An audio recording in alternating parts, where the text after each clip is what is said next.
จงมาสโมสรพังคังด้วยใจหั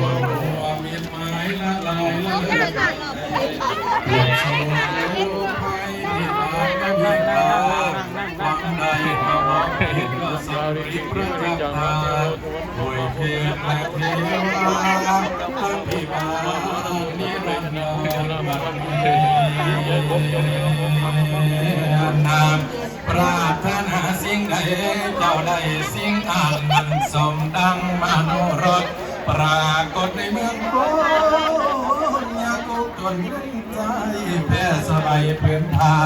มันยิ่งให้เจ้ารอยทางให้สำเร็จความหวังดังมโนนึกไปนั้นใจกลังปรารถนาด้วยเดชกากุศอย่างพระไตรรัตน์จงปัจจักด้วยพยานไก่ได้เว้นยังมีมากของจะให้ไกลห่างสัพพะทุกสัพพะโสมสัพพะโรคสัพพะไฟเป็นปวดหัวจ้องแจงเป็นกระรองจ้องแจงแห้งหน่อยค่อยหายไม่ได้เลยค่ะอ้าวพอแค่นี้เลยเนาะใบภาวนาให้ไปขึ้นที่โรงน้ำร้อนนะครับ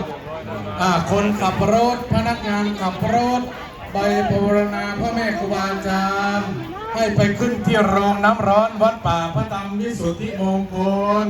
เด้อโยม